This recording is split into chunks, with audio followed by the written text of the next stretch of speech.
the love until they got to the point of raising Coley Davis Road so that my people would not be stranded during the flood. I had to then look at it as a safety perspective and think that one of my duties as a council person was to look out for the safety of my people. And I felt that raising Coley Davis Road was enough of a benefit to counterbalance any of the negatives, and that's why I am now likely going to vote for the project. The next question, please. I'm sorry, I forgot part of this question. Thank you. I'm sorry, I didn't answer the last part of the gentleman's question, which is about the benefit for folks on Morton Mill Road. So Morton Mill Road will not see any traffic besides during the initial part of the bridge construction, when it will be limited to 5 construction vehicles per day. After that, there will be no construction traffic on Morton Mill whatsoever, or apartment traffic on Morton Mill. There will be a gate that can only be opened by the Nashville Fire Department, first responders, in case that Coley Davis were blocked and they needed to get to an emergency over there, again increasing public safety for folks on Coley Davis, but there's no traffic on Morton Mill. In addition, for years now, Morton Mill Road residents have been asking me about traffic calming, and the developers will be installing traffic calming measures on Morton Mill, permanent ones moving forward, and that's how folks on Morton Mills are, in addition to Greenway connectivity, are benefited. If you want a question, please get one so we can sing. So the next question is going to come from Donna Wood. Thank you. I'm going to try to yell. I have 2 questions for both of the council people from 22 and 35. Have either of you been offered, accepted an employment position as an employee, contractor, advisor, and any other compensation under the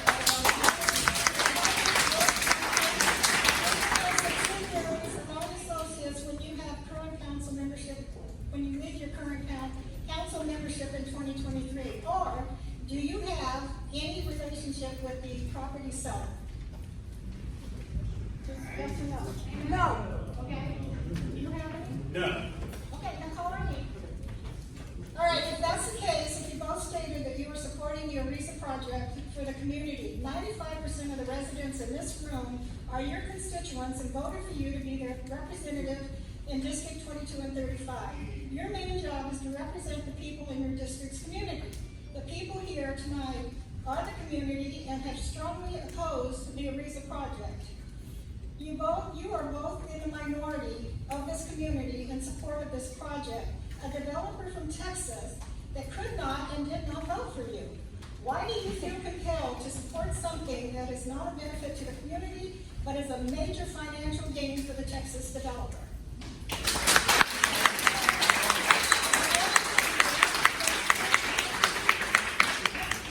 Before you answer, I did the math for you. Per apartments.com, there are currently 59 apartment complexes in the 37221 zip code. These complexes average 150 apartments.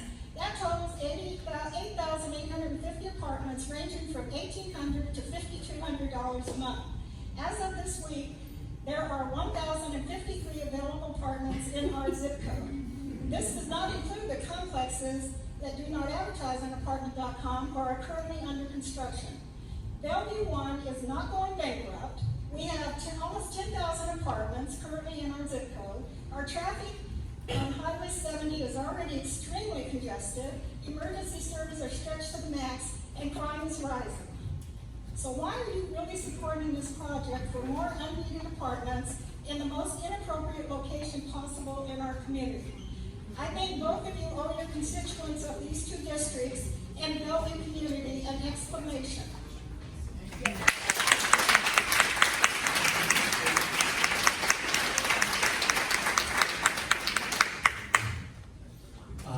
When I was elected, it was to represent the best interests of the community, and hearing from everybody is incredibly important to me, and that's why over this 3-year process, so much has changed for the plans. I realize that many of you are still against most of you in the room are still opposed, but when you actually look at the facts around this, the data, the science, it's a very positive project for Bellevue. I've heard nothing except claims that lack any real. Hi, Hi, everybody. While we're answering the questions, could you please be respectful? Thank you. When we're in a situation that doesn't negatively impact public safety or flooding, and those are the main concerns that I'm hearing, it's about looking at what's best for the community. We've had projects in the past where if we polled the community would have opposed it. The greenways were very unpopular when they first came online. If we did a poll on the Highway 100 area, Temple Road would still end at Highway 100. There would be no Publix or anything else over there. When misinformation, or in some cases disinformation, is driving the opposition, I think that's an important factor in considering what to move forward. And I think that it's my role to look out for the best interest of the future of our community, and that's what I believe this project helps provide. Tell us what the disinformation is. You always say it, you've never provided any Hey, disinformation. if you want to have a question, If you yell from the audience, you will be asked to leave the room. We are trying to be respectful of everybody in this room. Yelling from the audience is not asking a question. We have put this meeting together so the questions could be answered and you can get the information from the experts who can give you the real answers, not just the developer. Please be respectful and allow us. We are never going to get through all the questions if we have to keep stopping for people yelling from the audience. I understand there are passions. These are your homes. This is your life. You are terrified it's going to change negatively. I totally get that, and I understand that. We are trying to work with you and answer questions and give you the real information. But please, please, please, if you yell from the audience, I am going to physically ask you to leave. next person, please. Next person. My name is Joanne Crawford. I live in Somerset Farms. I've been there for 25 years with my husband, and actually I thought we were all adults here, and apparently we are not. Please, Hold the microphone closer to your mouth. Hey! You will be asked to leave if you open your mouth from the audience again. I second Don't that. scream at the audience. I actually have a question I would like to ask. I imagine everybody's gonna get all of you people down the road, and that'll be enough. I wanna answer to my question. The Greenway, the Metro, the park area, that would be you, right? Cynthia, is that right? Yes. I'm Joanne. With all of that done, where have y'all even thought where everybody else that comes from Nashville and the surrounding areas gonna park to go to the park and the Greenway? Thank you. Ms. Crawford, is that right? Yes. Thank you, Ms. Crawford. Yes, that's right. Certainly. So we have trailheads around the entire Harpeth River Greenway network, and certainly this would require a trailhead as well. We've not done more than what you see in the SP at the moment as far as planning. We haven't planned the adjacent park property, but the anticipation would be that the Greenway would continue around the bend, tie into that park property where there could be extensive parking and trailhead access. Thank you, Cindy. Our next question is going to come from Carol Cass. Sorry. Before you sit down, my question is also for Cindy. I've been excited to hear actually that there's going to be some additional parkland donated to Metro Parks. I mean, when? Okay, pass it. But I'd like to know how realistic really is it for Metro Parks to maintain that property? And I ask that because the safety fence between the golf course on Old Harding Road and the trailway there that's called the Morton Mill Trailhead is down right now. And it was down the year before, and it was down the year before.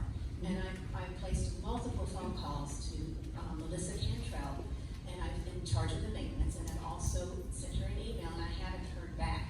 And the year before, I had a different person that I spoke to. She said Metro Parks is very short-staffed and cannot manage the many acres that they're already responsible for. So I really would like to from you, from our council people, what we can do about maintaining what we've already got for health and safety, and even picking up garbage. I know many volunteers that go up and down there picking up Burger King bags and Sprite bottles and beer cans and things that are ending up in the river and affecting the turtles and everything else. So what can we do to boost the maintenance? Thank you for that question. And yes, maintenance is certainly important, and we are short-staffed. We continue to try to add staff and add budget for our maintenance division. In the meantime, we do appreciate the efforts that you all make in helping to maintain the greenway and letting us know when there are issues. We are aware of the fence. There is a work order in to repair that. That fence is in place. It's a condition of the easement for the greenway, and it's subjected to flooding and does have to be repaired when that happens. And you know, it takes a bit of time for those materials to come in. But you're right, it needs to be repaired, and the maintenance division is aware and are working on it. Okay, great. Our next question is going to be from Laura Dixon. Thank you. One of the concerns I have about the greenway, there is a greenway already established where the soccer field is, and you cross the bridge. That's never maintained. In fact, your department doesn't even know it exists. There's graffiti on the bridge.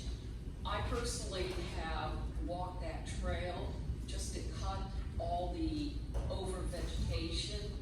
It is never maintained. We've had homeless encampments there. So my concern, if you broaden the green space, are we going to have those same issues? I have two more questions. About the flooding, you want to elevate Coley Davis. Why didn't you do that after 2010 when we had the first flood? Why is it all of a sudden this is a concern?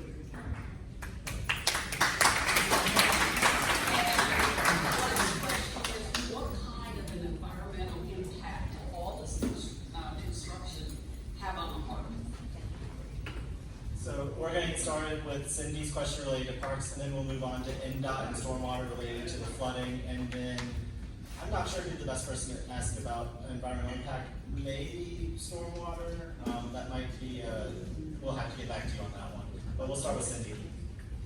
Thank you. So adding additional trail throughout the county is a priority for Metro Parks. It's a priority for the community. We've heard through Plan to Play and over the years since that plan was put into place. We do need additional maintenance staff and operating budget. There's no question we've received additional over the last few years, but we continue to grow. As the city continues to grow, conserving open space for the quality of life for Nashvilleians is important. And to not acquire that space and not provide new facilities, new recreational facilities for residents, I think would be a mistake. We know that Greenways was the #1 requested facility when we did Plan to Play, and we know that they continue to be popular. We continue to get requests to build additional. So I would ask you all, when you see maintenance issues, to email Hub is the best place to submit those requests, and we will make sure the maintenance department knows. Can we take a real quick pause because we can barely hear back here. We don't want to be disrespectful. I know it sounds like we're yelling at your making one speaker over. Is there any way we can move the speakers forward a little bit? I know this one's probably this one might be. That would not happen. And while they're doing that, we're going to go ahead and bring up Devin Doyle from NDOT and then John Honeysucker to talk about Holy Davis Road and the raising of it.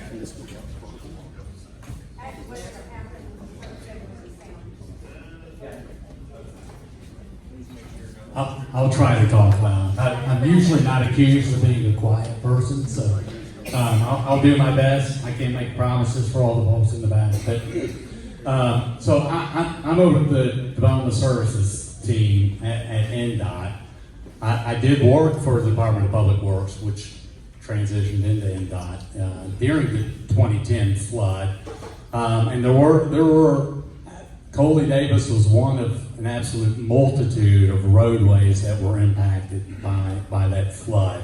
To my knowledge, as a result of the flood, we obviously made a number of repairs, sub-base base repairs, failures, and addressed a number of issues. We do not have currently a proactive program that has prioritized addressing some of those issues that came up. I mean, it was a monumental flood. And so, as you can imagine, presented all kinds of challenges to our bridge structures. We have changed the way that we require new roads to be built.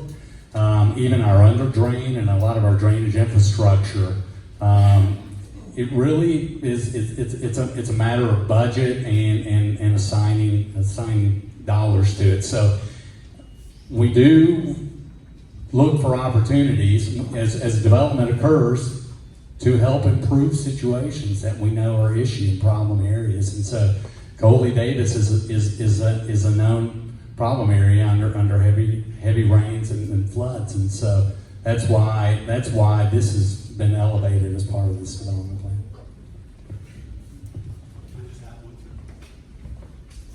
Just to add to why now, the reason is that Metro isn't paying for it, the developers are. We knew you were going to say that. Great. And then, John, did you have anything to add? Yes. I understand your question, correct? Quick volume check. Can y'all hear me fine? No. A little bit more? All right, so I understand there are some questions pertaining to how the floodwaters will be affected by the roads and also to the water quality of the Harpeth River. All right, so when it comes to the floodwaters and the raising of Coley Davis Road, we take that very, very seriously because anytime you introduce fill into the floodplain, it can affect how those floodwaters move and behave. All right, so the first step in that process is they're going to have to go through FEMA, which I'm sure y'all are all familiar with FEMA, the folks that provide the flood maps and set those flood elevations. They're going to have to go through that with a flood study. Now that flood study is going to show the impacts to it, show will it rise, will it not rise. Now I've heard from one of my coworkers that saw the preliminary model that there is no impact, but that study has not yet been completed. That will be part of the technical review process. Now, when it comes to the environmental impacts of the Harpeth River, there are essentially two things that we have to worry about. The during construction phase of the project, where you'll have lots of disturbed ground, and we have what's called an erosion prevention and sediment control plan for that. Now, the design team, as part of their stormwater permitting, is going to have to set that up. There will most likely be sediment basins designed to capture the sediment-laden water to settle out those fines and silts before it ever gets to the Harpeth. Now, once we get to the long term, after the development's built, what does that do to the Harpeth long term? Well, you can have all manner of pollutants on sites, from anything from hydrocarbons to sedimentation. Well, we have what's called best management practices. In this site, it will either be a total suspended solids practice or a low impact development practice, also called a runoff reduction practice. And the team over at Development Services is going to be looking at that design and ensuring that all pollutants will be captured and treated to the appropriate levels before it ever makes it to the Harpeth. Does that address y'all's question fully? Yeah. I just want to add one quick thing. Thank you. When we had the flood, I think it was 2019, 2020. No, we had another flood at the soccer field. All the, the toilets and there was a stand, the portable toilets, there was a stand, the soccer fields, the nets, over in the horse farm, all their junking equipment landed into the Harpeth. No one from Parks ever came over to look at that. You couldn't even walk across the bridge. I finally called them, and I called them, and I called them. They finally came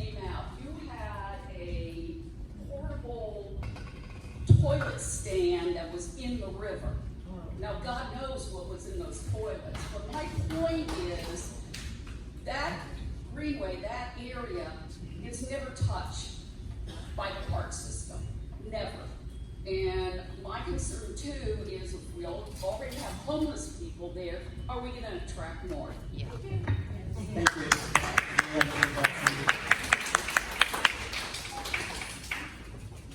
I'm not over maintenance, and so I'll try to answer your questions about maintenance as best I can. We don't have someone here tonight from that area, so I would welcome to get your emails about that, and happy to take your questions in that way. Tell them your email address so they will know. Sure, you can email me at cindy.harrison@nashville.gov. You can also email Metro Parks. But for maintenance issues, we ask that you submit those issues through Metro's hub. Perfect. So our next speaker is going to be Suzanne Lanier. And I will say we are about 40 minutes in, and we have probably a lot of people that will have questions. So I know we all have a lot of questions and a lot of comments, but let's keep it a little short so we can try to get more people in. I would just like to point out that since 2017, there have been 5 major floods that affected Bellevue. If you need to see the videos of those floods, I'll be happy to provide them. Just leave your name with Gloria. This is for Dave Rosenberg. I started receiving emails from Bellevue Strong in 2021. Why have you waited 2 years to have this very first meeting for citizens of Bellevue?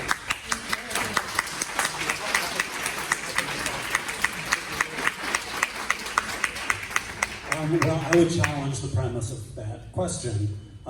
The district has expressed in the past, until very recently, a strong preference for virtual meetings. They're more convenient. They allow people to see presentations easier. They can hear without the issues that we're having today. And frankly, they've been incredibly attended. We had an in-person meeting at the end of Morton Mill Road just for residents. That was not a district-wide meeting.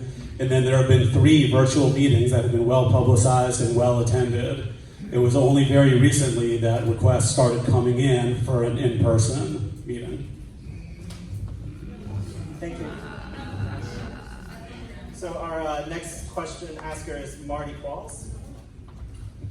Yes, I have looked at your information you sent in your email. My question is, why are only 5 trucks going Morton Mill and everything else is coming toward Coley Davis? And I heard you say something about a fence that it's going to be blocked off, that nobody can go that way, everybody has to go to Coley Davis. How is that possible? Why can they not go the other way? Part of the bad I mean, design. it goes 2 ways. So I guess Councilman Rosenberg will start, and then if we need follow-up, somebody from NDOT can address that as well. From a regulatory perspective, I don't think CSX would allow crossing there for constant use. Second thing is Coley Davis is immediately adjacent to Highway 70 South and I-40. It's got a lot of excess capacity, and it's built for the 1,100 homes already there and can handle a lot more. Morton Mill Road is a narrow neighborhood street where there are homes right along the road, and it's long and windy and hilly with blind spots, and wouldn't be appropriate to bring traffic there and then route it through all of the roads of Bellevue. They'd have to go down Old Harding, they'd have to go down Sawyer Brown, and then down 70 South to get out. Well, then when they build that other place down at the end of Somerset Farms, that's gonna add a bunch more, traffic. I'm not very familiar with that project, but I know it's very low traffic. Did anybody from NDOT need to add anything? Okay, perfect. All right. Yeah, your next person is Robin Hayes. Sorry. Thank you all for your service. So I understand that there's nobody here from HVUD, Harper Valley Utilities District, and nobody here from State Parks, just Metro Parks and Metro Water. Okay, so I have sort of a multi-pronged, I'll be quick, multi-pronged comments and questions. Okay, I live in Bellevue now. I own property here. I grew up in Bellevue. I have lived in every apartment complex in Bellevue. We have plenty of apartments. I currently kayak Harpeth River State Park, which this will directly impact, and I'm not sure why there's nobody from state parks here, not just from the water runoff, but from the trash. So when you kayak down the Harpeth River, as a previous speaker mentioned, you can sometimes see porta potties and trash. The greenway behind the driving range is not taken care of. The driving range doesn't take care of their trash. And behind Home Depot, where you come to the Coley Davis put in and take out, which is a Metro put in and take out amidst a state park. It is a mess. Nobody cleans it up. So I'm worried about my river. I love my river. And I'm not really sure why there's nobody from state parks here. But besides that, Bellevue cannot handle anything else. We can't handle what we have right now. I am also one of the volunteers who picks up trash on the side of the road. There is trash coming out of unregulated trash trucks, which we all have to hire our own trash because we are not in the urban services district past Old Hickory Boulevard. We're in general services district. So we have all these trash trucks coming around. You need to stop me? Okay, I do have a question. How are we gonna regulate the trash coming out of the dumpsters from the new apartments when we can't regulate the trash coming out of the dumpsters from the apartments we already have? How are we gonna handle the traffic and the trash on the roads that we already can't handle because TDOT and NDOT can't decide who's in charge of Highway 100 and Highway 70? By the way, it's TDOT. And how are we going to handle the extra crime that is involved? We have a problem with people taking guns out of cars. We have a problem with people stealing checks out of the mail. We have our friend Ernie Aguilar died and was laying in the side of his apartment complex till the next morning before anybody found him. So police can't handle more. TDOT, NDOT, HVUD, Metro. I want to know all those answers. Thanks.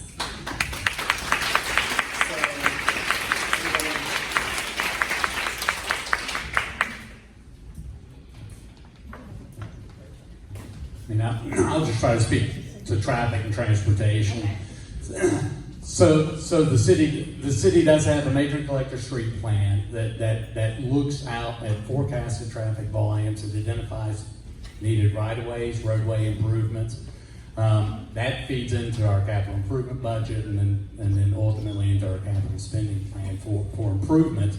We are currently undergoing a county-wide mobility study where we're looking at growth patterns, not just in specific areas, but county-wide, and working up towards developing kind of a targeted implementation plan of taking a multimodal approach, looking at transit opportunities, roadway widening opportunities, improvements, intersection improvements, pedestrian improvements, and things of that nature.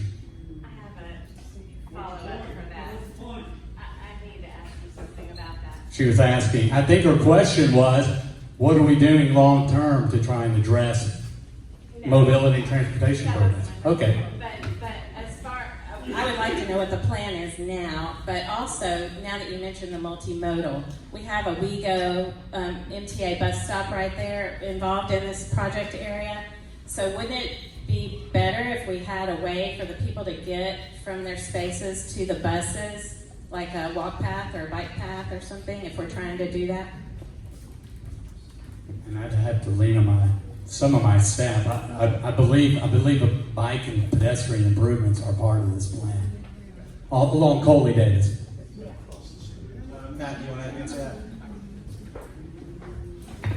So with the development and after review of the traffic study, we talked with the team, or the development team, and they agreed to put in a 10-foot multi-use path that from where it connects on the bridge all the way down to the MTA park and ride. And there's also going to be a connection to the west that's going to connect to the Harpeth Springs townhome right there. And there's already an existing sidewalk, so it will tie into that, and it will cut across from that determination of the sidewalk on the west side at Harpeth Springs all the way down to the MTA bus stop. It's going to be buffered and protected, and it will be curbside, but that protection will be vertical, and it'll be hard protection, so it'll be more comfortable and safer to walk. What about the Greenway connection around the railroad? The Greenway connection will, So the currently proposed Greenway connection will run under, I think they have two options, either a tunnel or going under another underpass to connect from Morton Mill, under the railroad, along the river, up to the existing Greenway pedestrian bridge. As I understand it, it was going under the railroad. Yes. Over the river, into the river? No, I'm not sure. it's either going to go. There's no space. I have to defer to their plans and the engineers that reviewed it. We can move on to Steve Sutter. Sorry. Hi, Steve. I've got a real basic question, okay? What caused the flood? 11 inches of rain. But the dam.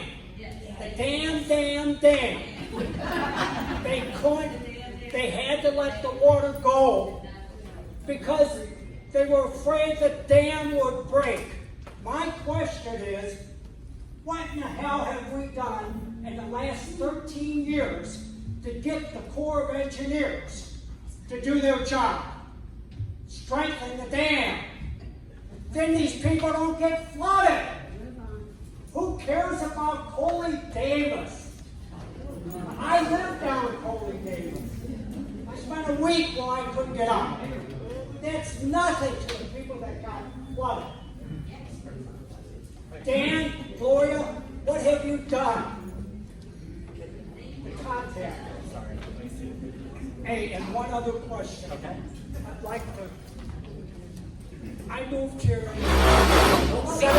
17 years ago. I think we should all stand up and clap and thank Ed and Percy Warner for what they did to save Bellevue.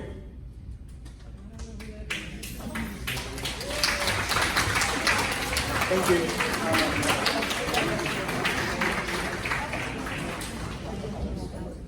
Well, I thought y'all was clapping for me there. I guess I should open by saying I'd be damned.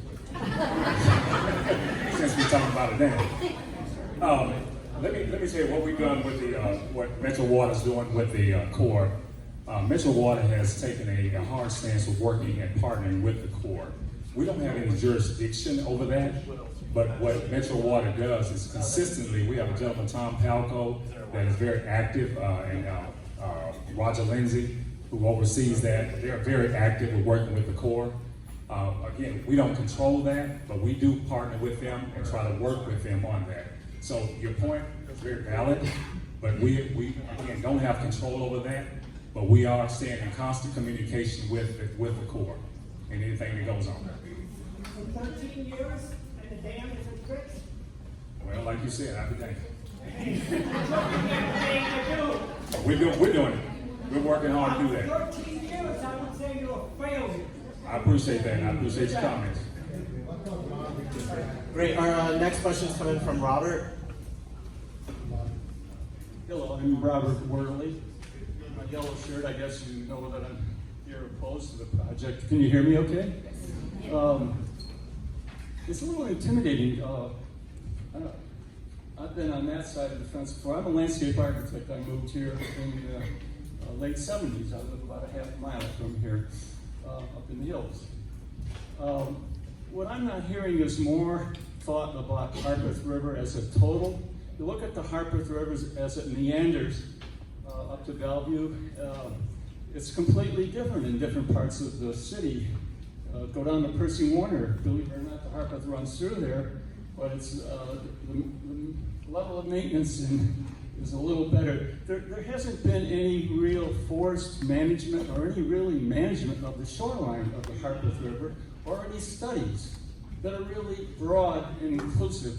I would like to see the entire Harpeth River. You can't see it if we go a quarter of a mile from here, get on any road or path, you can't see it. It's overgrown. There is no forest management. There has been no professional plans done for management of the Harpeth River, as a proud part of our entire Nashville environment.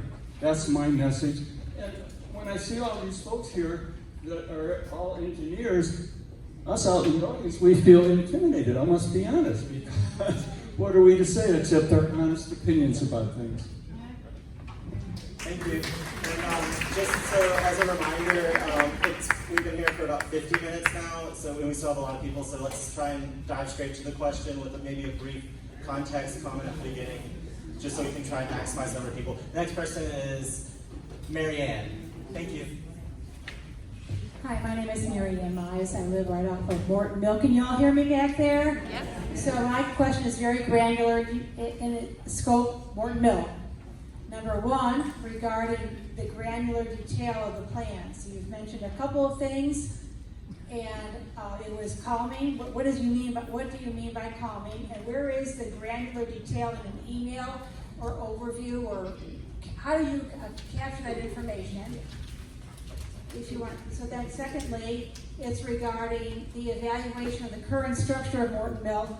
If you live off of Morton Mill, you know it's not in the best of condition to begin with. And I appreciate the fact that we did participate in the online Zoom questions. However, I posed the same question numerous times and did not get a complete answer. Yeah. So I'm here to ask for a complete answer, perhaps not in this venue, in light of all the folks that want to speak, but who's going to do an evaluation of the current condition of Morton Mill? Will that be a third party? Will that be the county? Will that be the developer? Then once that evaluation has been done, who's going to police how much traffic we're going to get? Who's going to police the timing of those construction trucks, especially since that is a pathway for our schools, children? And then post-construction, who's going to do an evaluation and make repairs should they be needed? And typically, once the construction is complete, will there be an escrow account in the developer agreement to ensure that those repairs are made? So it's all pertaining to Morton Mill. How do we get granular information? Devin is going to answer that question to the best of his ability. So you had a couple parts in there. You were talking a lot about just the condition of Morton Mill and the impact from the construction traffic. You also talked about traffic calming, and I know I'll tackle that first, just because Councilman Rosenberg is very sensitive to that. And so he's I believe, and really I don't want to speak for you, Councilman, but I know I've seen there's an amendment to the council bill where he's actually making a requirement that they address traffic calming. It could very likely, most likely would be vertical, basically the speed cushions that you're seeing to manage the speed and control that.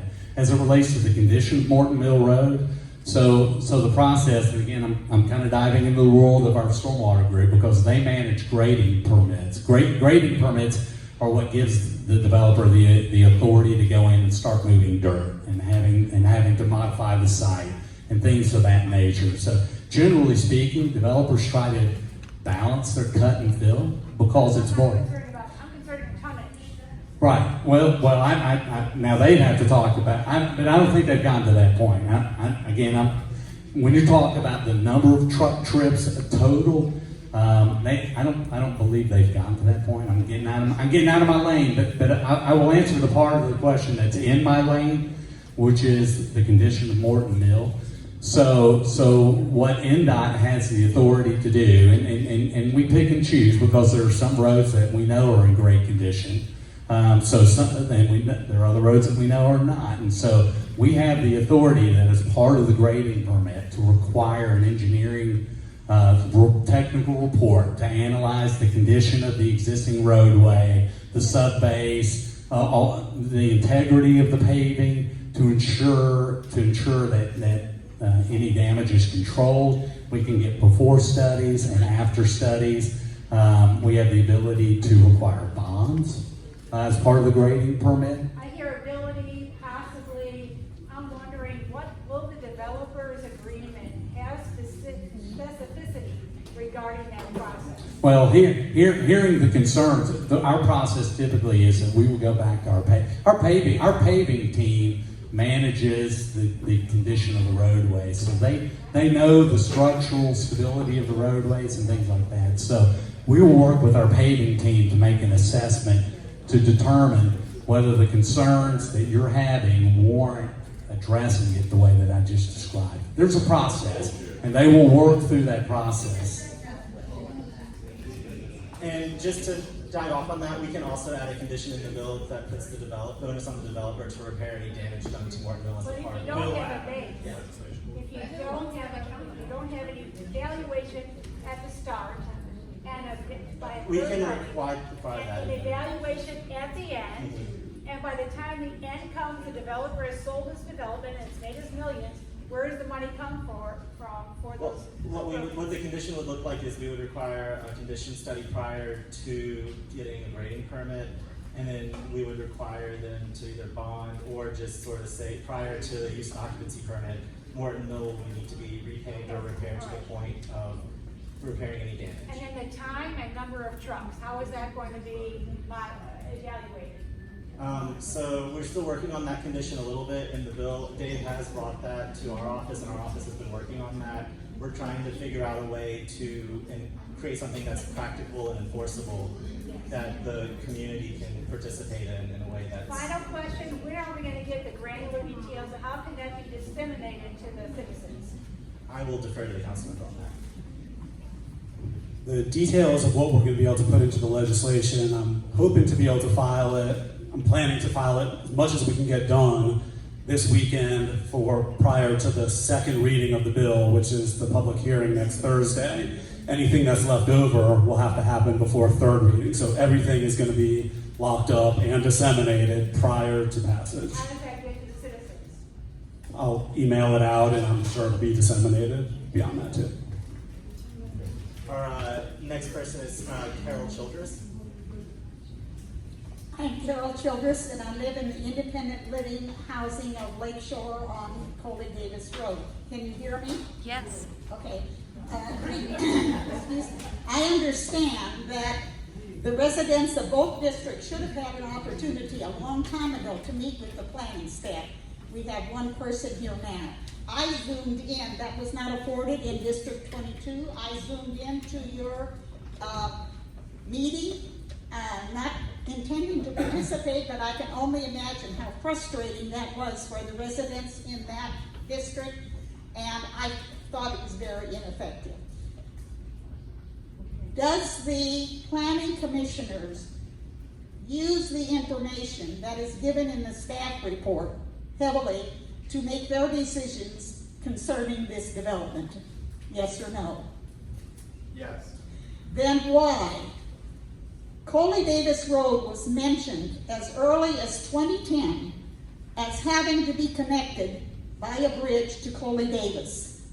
I looked through that planning report, that staff report this past week. Coley Davis is mentioned 52 times. Never once is it mentioned that Coley Davis is a dead-end road with only one outlet. Putting back traffic and the needs of that many more people in our community is not a sensible thing to do. In fact, it's a risky thing for us that live in that retirement community. We're not willing to take that risk, and I don't know if all of you are willing to take that risk also, because then our safety. I was told last Thursday evening that Coley Davis Road will always be open. I'm not a pessimist, I'm not an alarmist, but I know, I'm realistic enough to know, putting that much traffic, and with the construction that you're planning to do on Coley Davis Road, that's going to put our lives at risk. We need to know that our emergency vehicles are going to get down there and get down there quickly and get us out to where we need treatment. Now, I also saw in NDOT in the plan that you need to get a truck loading and unloading plan. And I want to know what your truck and unloading plan is on that restricted area of Coley Davis. I want to know what your truck turnaround plan is. And on Thursday night, I was told that we would not leave here without knowing everything that's going to be happening to Coley Davis Road. How close are we going to be driving to Interstate 40? How is this, what are the logistics? What's the truck turnaround and everything? And we would not leave here without knowing that information. And we have every right to know that. Thank you.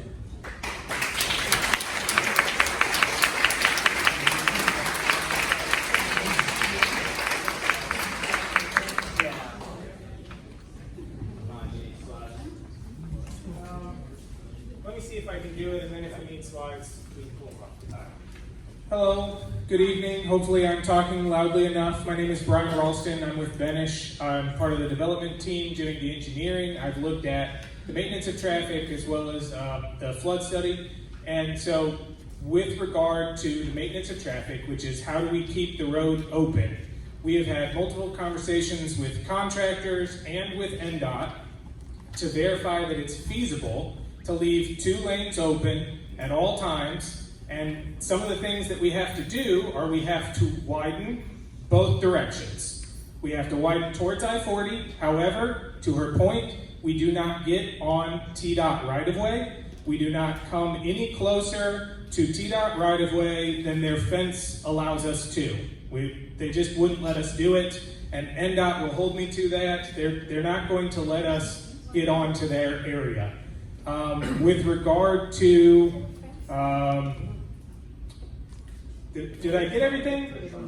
The truck turnaround? So that's going to be a contractor question. You know, they're going to have the means and methods to get in and out of this area. I design it so that you can get through. The contractor has to work with that and build so that you can get through, that emergency vehicles can get through, that they're not going to shut it down. NDOT's not going to let us do that. Right. And then I will also add that the 2-lane traffic requirement will be included as a condition in the bill. Our next question comes from Devin Schultz. Devin Schultz, this question is for, the first question is for either Logan or Alan. Both of you have answered it publicly. Is what Dave Rosenberg said about flooding accurate?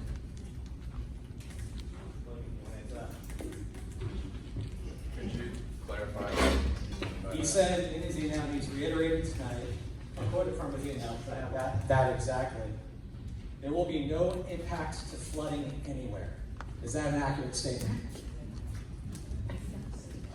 The applicant team has provided a draft study showing the flood impacts, and there would be no impacts to the regulatory 100-year floodplain, which is the typical regulatory requirement to review flood impacts for. There were minor impacts to the 500-year floodplain that were shown, which is not a regulatory standard. So there could be minor impacts to extreme weather events. So that takes care of it. Mind you, that study that was provided was paid for by the developer. That is not an impartial, dedicated to professional standards or anything like that, but it was paid for by the developer. The second thing about that study is that none of that study included the, one, it hasn't been finalized, it's a draft only, hasn't been provided to the public, and did not include any of the park planning that is said to have occurred, nor parking for that matter. Is that a correct statement? That's correct. Okay. So there are other impervious surfaces that will go into this floodway that have not been accounted for by Benish. But Benesh's own study and the developer's own study has concluded that there will be at least 3 inches, is that accurate, of flood impact on the 500-year floodplain? In limited places. Okay, so there will be an impact to flooding. Councilman Rosenberg, would you like to revise your statement about no impact to flooding anywhere?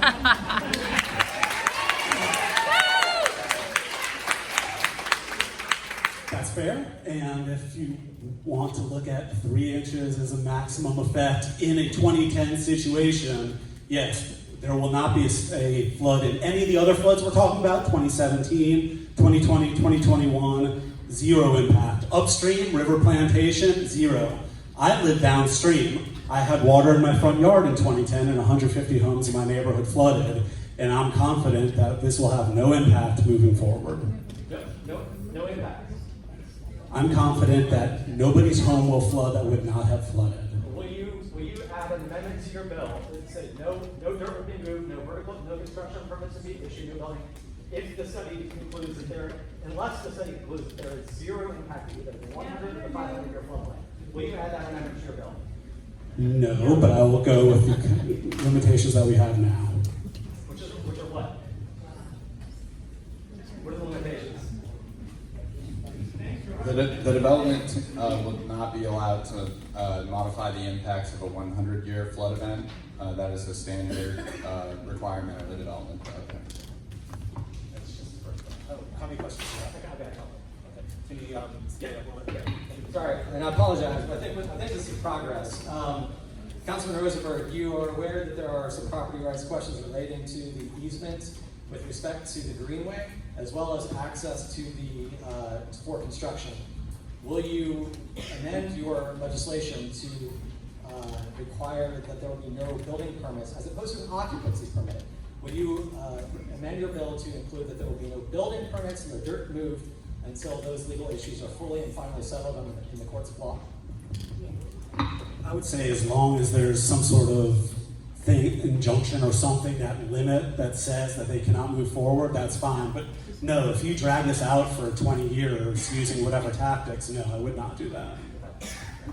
But to be clear, you said in an email to me in January that I had nothing to worry about because if the greenways could not be built, I'm going to paraphrase, but I'll provide it to you where you have it, then the residents would not be built. So you're now amending. No. Until the greenway is completed, the residences cannot be built. Okay. Until the greenway is completed. That's not what your bill says. You have an occupancy permit. You don't have building permit. Hold on one moment, please. You can continue while I look this up if you like. How are you? Thank you. Our next person is.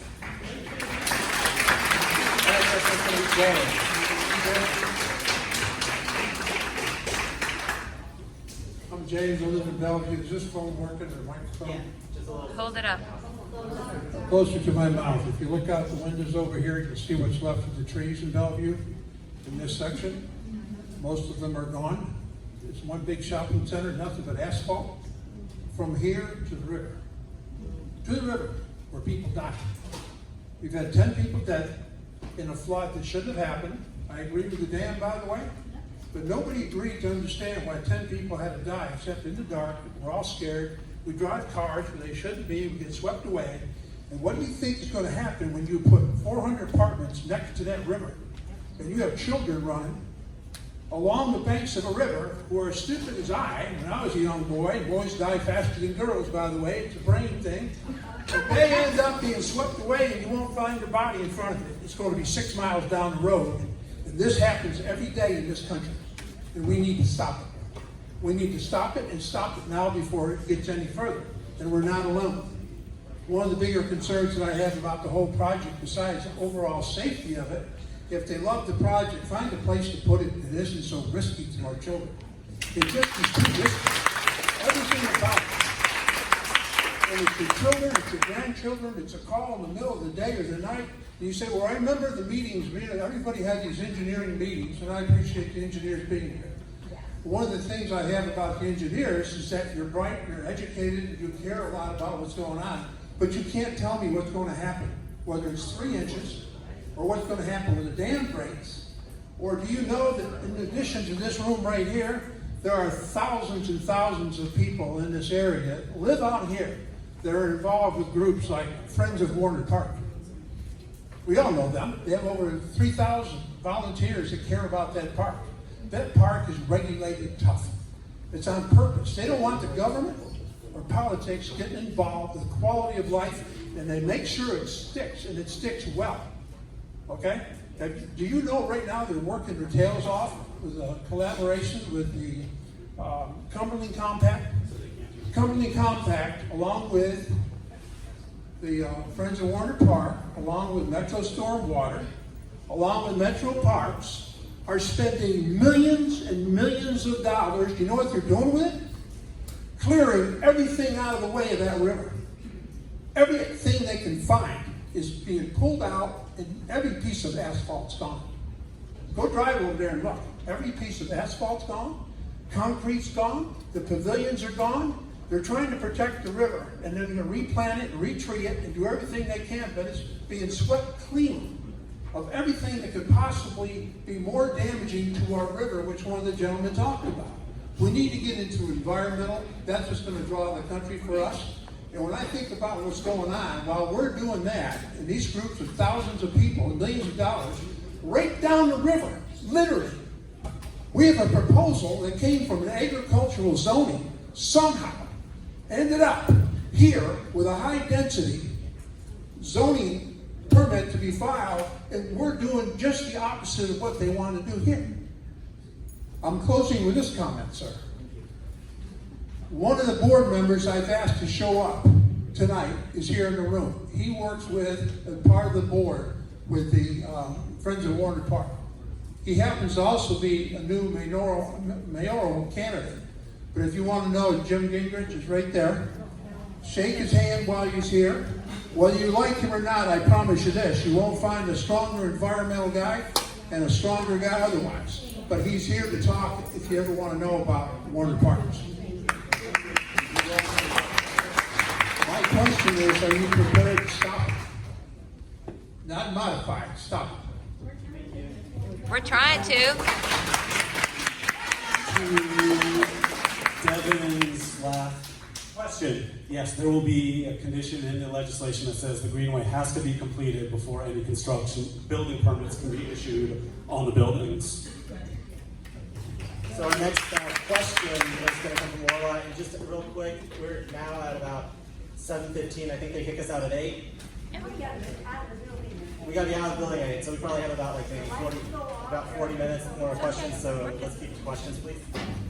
I feel like you think I'm long-winded. I don't like this. Sorry. Hey everyone, Laura Lightbergen. A lot of you folks know me in the room. Thank you for showing up. I'm one of the representatives of the Bellevue Strong Group. So raise of hands, how many of you got communication about this meeting through Bellevue Strong? Thank you. And how many of you guys were aware that Dave Rosenberg's first communication to his district was on Tuesday about this meeting? Yes. Yes, it was. So were you informed about this meeting before Dave informed you? No. Okay, so with that, I want to extend the fact that this theory that there is misinformation is very sad, because what we've been trying to do is inform this community. We were formed, this is a bunch of volunteers formed to help this community because we care about each other. Now, my question is, thank you. I cannot talk about the HOA. I am the president of the HOA on Morton Mill Road. I'm not allowed to talk about the easements because they're in litigation right now, as Devin had stated. So I'm going to segue into an email that I sent to Miss Cindy, so thank you for showing up here tonight. And I know we have some new faces as well. I sent this email on August 10th, 2021. Hi Cindy, I serve as the HOA president for Harpeth Crest off of Morton Mill Road. One major concern my neighbors and I have is in regards to the expansion of the greenway is a lack of already very low maintenance to extending this greenway. I've had to personally reach out to Metro Parks regarding the aesthetics of the greenway, i.e. broken fencing, outgrown, overhang of trees, and concrete holes and gaps. Nonetheless, this proposal doesn't seem like a win-win for Bellevue community, as I'd like to meet with you and Dave Rosenberg on how we can improve these current issues. There was zero response. So although you say, please email me tonight, this is evidence of how we have failed. Our elected officials are failing us, so we are here as a group asking and demanding for assistance.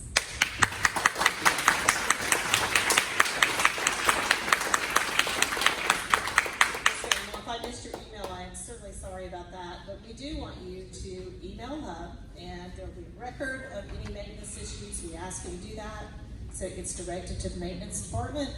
I don't manage maintenance, but I'm happy to pass your emails along. However, Hub is the place to go. Thank you, Cindy. Next person. Our next person is Al. Yeah, that's Al, short for Al. Can anybody hear me back there? Yeah. Dave, thank you for your service. I understand it's your last term. Just out of curiosity, did Dave Rosenberg on the sign out front, the real estate sign? Oh, okay. Well, that's a heck of a coincidence. Yeah, Dave Rosenberg right out there on the sign. So either way, I've lived on Coley Davis for 27 years, and I really want to let you in on a secret. It's done. Traffic is terrible. It's already packed. I come in every afternoon. I leave in the morning. I come in and out during the day. It's tough. So my question is, you seem pot committed on this. You're 100% into making sure this goes through. The people of Bellevue, from what I'm seeing, and that would be Councilman Gloria's district, your district, or both, they seem to be against it. From a very, very grassroots standpoint, these people elected you to do what they want you to do. You represent them. Is there a situation where you can look at the Houston developer who has God knows how much money, probably more than Davy Crockett? Is there any way you can look at them and say, my people don't want this. We don't want to do it. We don't want to proceed. Go build a development someplace else.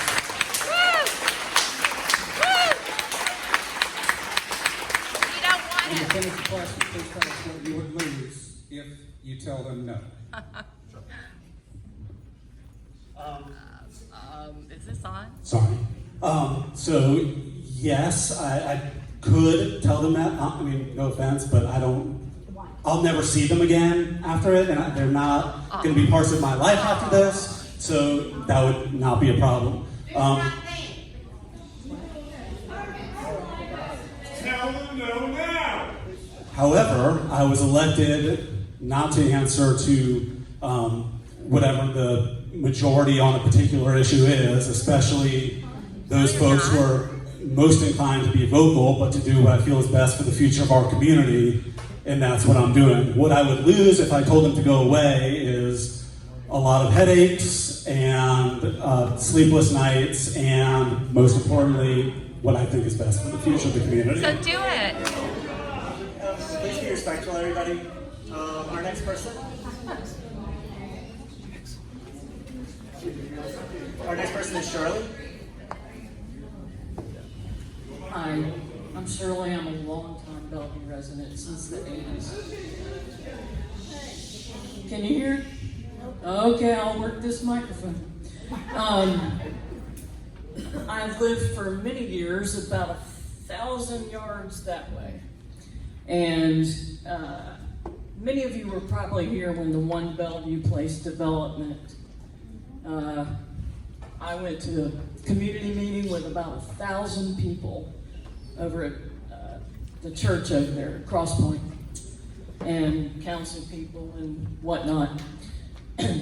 Just standing here tonight, I just wanted to recite a few of the statements that were made and promises that were made. And by the way, I forgot my yellow shirt. Just off the top of my head, I've got them all in a book somewhere in my house. If it's a living tree, we're keeping it. 80 old growth trees within a very short time of that project being approved came down. The cement trucks and the construction trucks will all enter on Highway 70, not on Sawyer Brown. I wish I had $5 for every truck that went by the entrance to my home for this project. And there were restricted hours for all the construction trucks. Many, many, many work nights between 2 a.m. and 4 a.m. Wow. I went out, I've got video of the concrete trucks with their huge spinning concrete. They laid foundations for those apartments that are 100 yards from where I lay my head at night. I mean, many nights.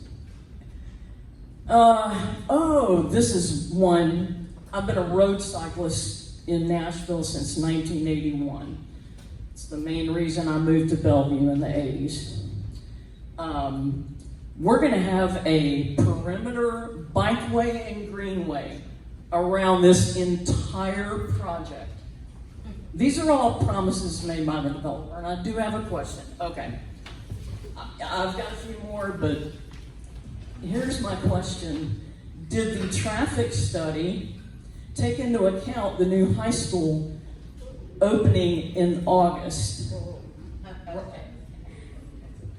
Also, I was a 12-year commuter by MTA bus to work downtown Nashville. And the traffic coming home is horrible now. And I'm sorry. Thank you. Matt's going to answer that. So, whenever we do traffic studies, you take into account, whenever you do a traffic study, you could take into account just background growth, which is historical growth, which often captures stuff that was not necessarily foreseen. So, for instance, the high school growth. And in the traffic study, the primary intersection that was focused was obviously Coley Davis, but the intersection of Highway 70 and Coley Davis. And so that growth is added on to the existing traffic that was already on Highway 70. And so I can't tell you for 100% fact that those trips were not accounted for, but the growth that was already accounted for within that study does capture background growth or unforeseen things. So. well, it's a foreseen thing, the traffic coming in high school. Is it in account? I think the original traffic study that Metro Schools did for the high school indicated that the majority of traffic would be coming from the interchange, from the I-40 interchange, and from Charlotte Pike. That traffic, what Matt's trying to say is the volumes that were included in the traffic study don't specifically include the volumes projections from the school, but instead, rather, we grow traffic. We grow traffic at a certain percentage rate, and that growth rate is accommodated in these reports to address things like the development of the high school, redevelopment on properties that may be open space today or underutilized. And so, while the numbers were not, I don't believe, directly included, they were indirectly included through our growth rates that we require. We can talk more about that afterwards.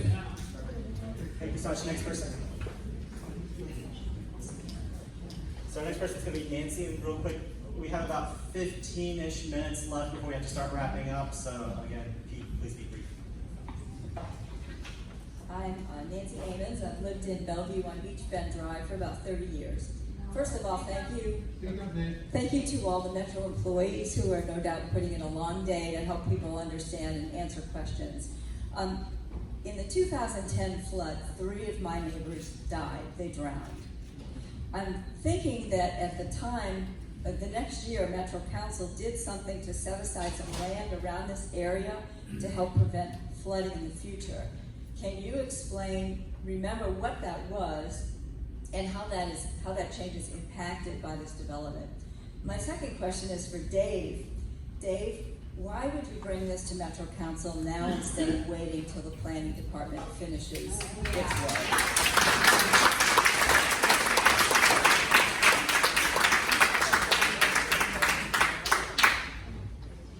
The Planning Commission has finished. They voted last week, 7 in favor, none against, for approval of the project. It was brought on first reading in advance of that, which is something that happens sometimes and is allowed under our rules when the Planning Commission is taking a long time to approve something.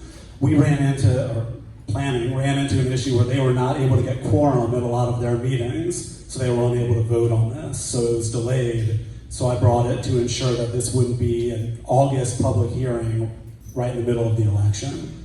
So the purpose of it was to not make it be so close to the election. And I believe John Honeysucker is going to answer the other part of that question.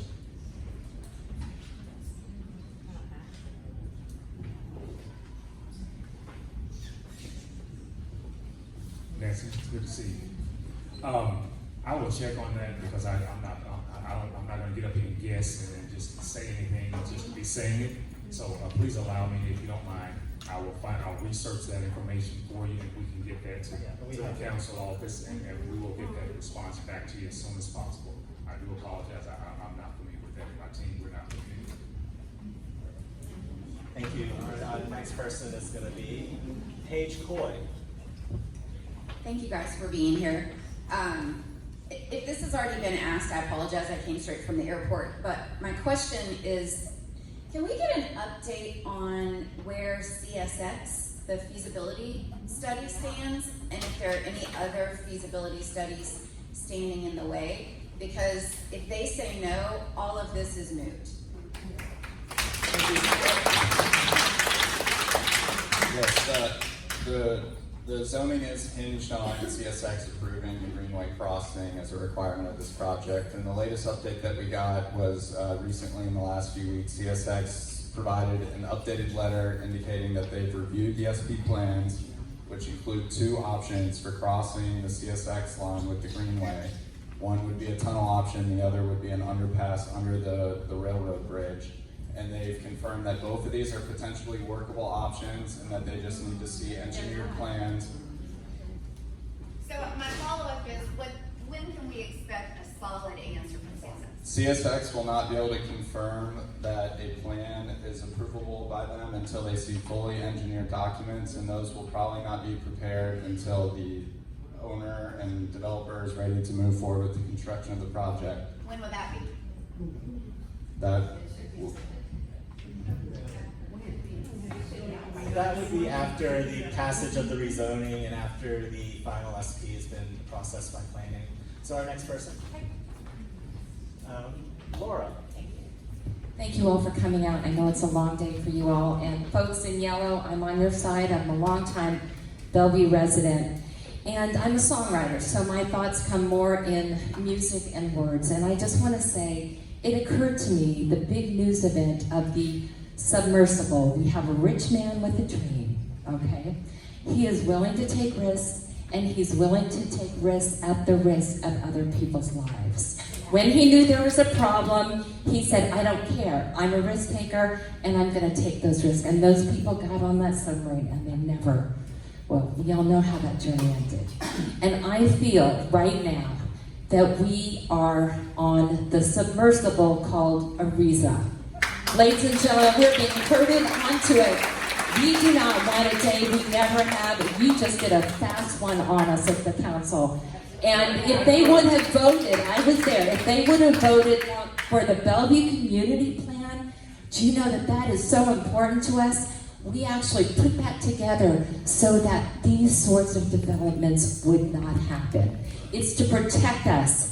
And now we're trying to change that, and if they would have voted on the Bellevue Community Plan when I was there, it would not have passed. You know why? Because we have thoughtful people on the Planning Commission that had problems with the development. They were concerned for the community down at the Meadows. And they had other really good questions, and they were all different. But they said, you know, right today, I cannot say that I'm for changing the Bellevue Community Plan.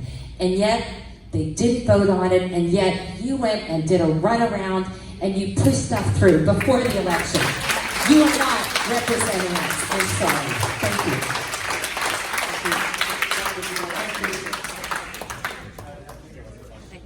Our next person is going to be Jim.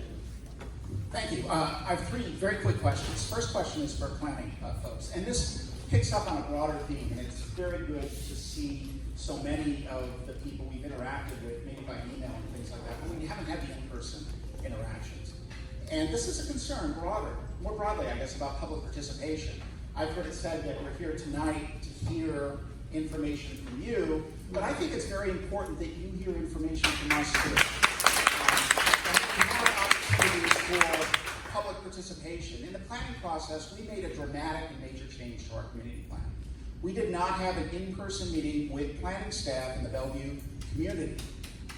As is clear, your rules typically would require. I'm just curious, is there any other example in Nashville from the past year where we made a major change to a community plan where there hasn't been an in-person meeting in that sub-area with the community that's affected by it? Thank you, John. That's my first question, but I have a couple of other questions. Quick, can I show you? Just quickly, the short answer is yes. In the past year, we probably have processed between 20 and 25 community plan amendments. I would say a third of those did not include an in-person meeting. Major community plan? Well, we would have to define that. Everyone I looked at had a So again, but just in general, 23 or 25, and about a third of those did not. And really, just to answer your, in terms of, we work with a council member, so some cases, a third of those people said, let's just do the online or the virtual meeting, and the others, they said, let's do it in person. So that's how we get to that point. Second question is, the upshot of this development, one of the main reasons I have concerns about it is that if you look at what's being proposed here, 450,000 square feet, 7 buildings. The buildings range from 45 to 55 feet tall. Down here you can see I can't remember what it's called, the Sawyer, right at 1 Bellevue Place. I believe it's 35 feet tall. This is bigger than the Sawyer, which is the comparison that's frequently made in a lot of the marketing literature to this. We're putting one of the biggest multifamily complexes in this contextual neighborhood. We're putting it in one of the most vulnerable areas. One of the questions I guess I have is, where else in Nashville have we done this? Have we put the biggest apartment complex in one of the most infrastructure constrained, vulnerable areas? And that's just a general question I have. Final question I want to mention is, a lot of the concerns that I'm hearing from people tonight go to the basic issue of putting the cart before the horse on a lot of the promises and benefits that have been made to the community. Whether we're talking about the park, or whether we're talking about the basic plan for not just any road change, but this is a major change to a road that's going to affect our lives for a year and a half.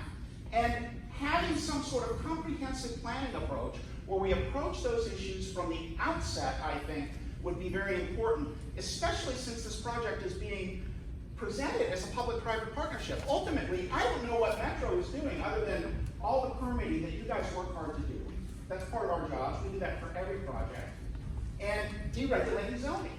Beyond that, Metro has made zero commitment to a park. There's nothing that's binding in terms of a commitment to proceed with planning of the park. We don't have budgeting for it. We don't have budgeting for any other improvements to Coley Davis Road. We're going to piecemeal improve Coley Davis Road, and then a few years from now, we're going to have to repave it. We need to step back and look at the comprehensive plan here, think about how this fits with that public-private partnership we're planning to be presenting here, and put those pieces together instead of just trying to break this down to an SP rezoning, where all we're doing is deregulating zoning to get this through before the election and help somebody get their land.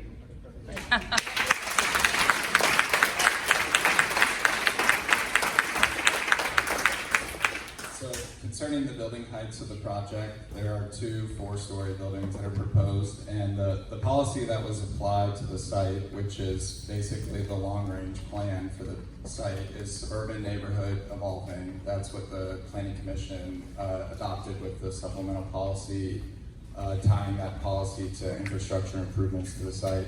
The suburban neighborhood evolving policy gives building height guidance for building heights that would be appropriate in that context. And it describes that they're typically 3 stories with potentially more being appropriate in certain locations. And staff made a recommendation on that to the Planning Commission, finding that the 2 buildings closest to Coley Davis were appropriate to have additional building height at 4 stories here. The 55 feet is a typical 4-story building height. And the Planning Commission found that the conditions were appropriate to have the 4 stories in this location, given the policy guidance of the National MAC. Thank you. So our next question is going to come from Natasha. Hi, everybody. I've been in Bellevue now for, I've been this 5-6 years. Love this community, so happy to see everyone out here tonight. I live in the Sheffield neighborhood. I see a couple familiar faces, so go Sheffield.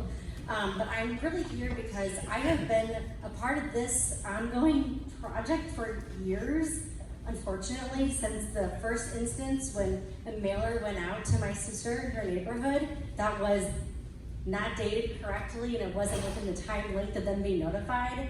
And so even from out of the gate, this project kind of started off on rough. It just started off wrong. And I'm really bad at public speaking, so bear with me. This question is for Cindy with Metro Parks.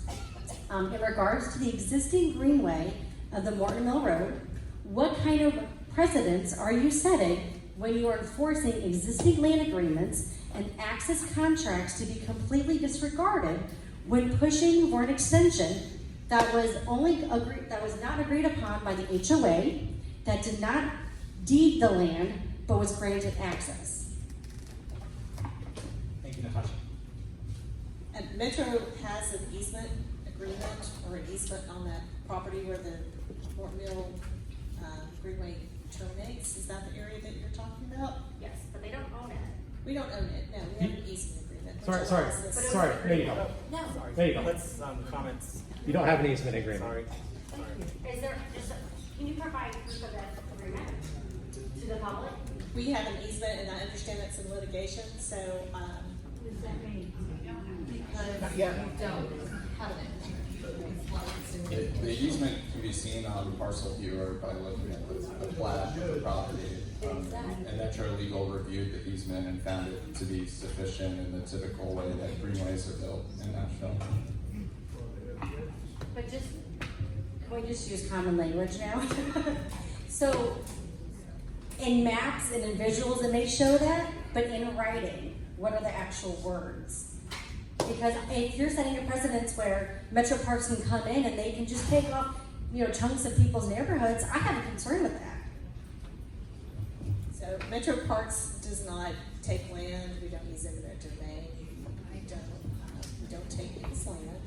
We build our greenways where we have the right to build those. So as Logan mentioned, it's on the plat. It calls out the easement for the greenway, and that's where the greenway was built. And I'll just add to that, plats are generally binding because they establish the lines and the lots and the restrictions on your subdivision. So our next person. My name is Kathleen. All right, is our Kathleen, and I will say we have about 5 minutes left, so I believe these two will be our last two, and then we'll start wrapping it up. Oh, thank you. The issue I hear going on tonight is trust. And I feel very betrayed. I don't blame the builders. You're trying to make money, and that's okay. It's kind of the fox and the hen house thing. But our representatives, we had a contract with you. And the contract wasn't that you'll go out and do what you think is best for us. The contract was you'll listen to us and you'll heed us.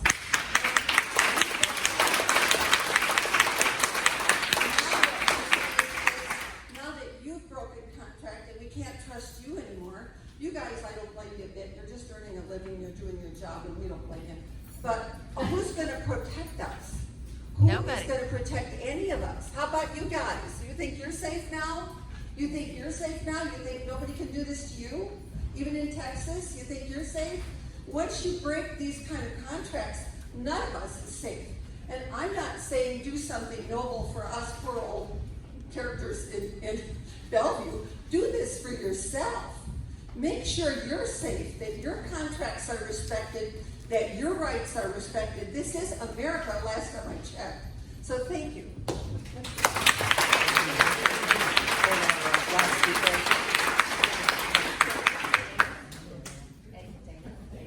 Our last speaker is Dana. The last one of the night, and I happen to be the one that lives on the property. Can you hold the mic up? Yep, I happen to be the one that lives on the property, and can probably tell you all a little bit more than any of you all have been informed of what really happens on that property. It floods up to the driveway several times a year. About 2 to 3 times a year, it comes up close to my driveway. The railroad crossing that they are claiming is safe for emergency vehicles. I laid underneath a mower for 57 minutes because the fire trucks cannot get over those tracks right now. They cannot. It is designed for residential use only. And they are telling you that they're going to take their equipment over that residential crossing and destroy it within a week. Would they bring their trucks over there? And CSX has not approved any adjustments to those tracks. You can call them yourself and ask them, and they will tell you they have not approved any adjustments to those tracks at all. They are not safe to cross. An emergency crossing is just a flat out lie. And I'm just here to tell you, I've lived there for 13 years, it floods a lot, it's a flood waiting to happen, and you are going to put people on an island when it floods. And you're not going to get them out of there. All of these people that live down on Holy Davis Road, that I have to listen to these fire trucks and these emergency vehicles going back and forth all day for them, they will be stopped up. They will be restricted going to help these people in Holy Davis Road. When you do this.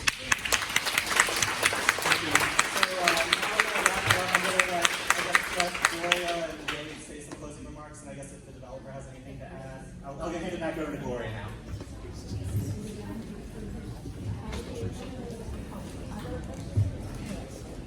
I know this has been a difficult evening. I know that the tensions are high.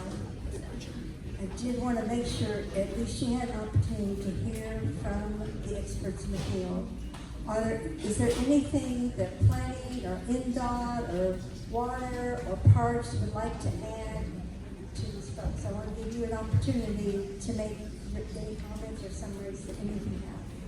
Is there anything? You guys, anything you want to say?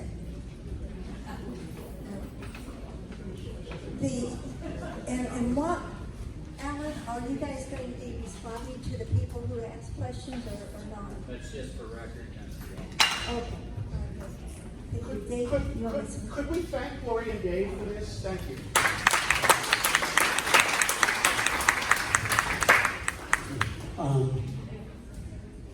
I'm not stupid, and I know that I am the least popular person in this room right now. Yep. Y'all are very upset, y'all are very scared, and please don't think that that doesn't impact me. You can, it's okay. It's okay to not believe that, and I understand that there's a lack of trust. And I'm sorry that that's the case. I believe that the vast majority of you believe in good faith in your heart that this is going to be a negative for the community and a negative for you personally. And there's not a part of this that I enjoy or do anything but loathe. And I know that I can't change your mind about the things that I think that this will bring for our community moving forward, and the fact that the promises being made, there have been a lot of empty promises in the past. One resident who was speaking about things related to 1W Place, we can all list off things that we've heard a politician at any level or a governmental entity at any level say is going to happen, and it doesn't happen. And that's why I want y'all to hold me accountable on every promise that's being made, no matter what setting it's being made in, being written into the legislation and done so in an enforceable way, so that if this project moves forward, all the promises are kept and everybody is safe and ultimately sees benefit. I appreciate you being here. I'm sorry that this has gone so sideways. I don't know what else to say. Y'all have a good night. Thank you.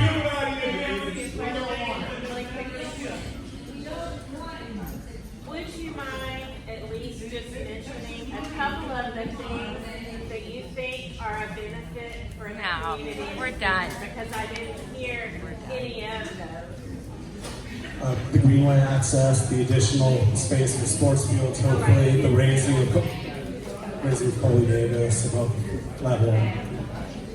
Those are the biggest things. Y'all have a good night. Thank you. Please come to the hearing next week, guys. Thank you. That concludes the community meeting tonight. Good evening.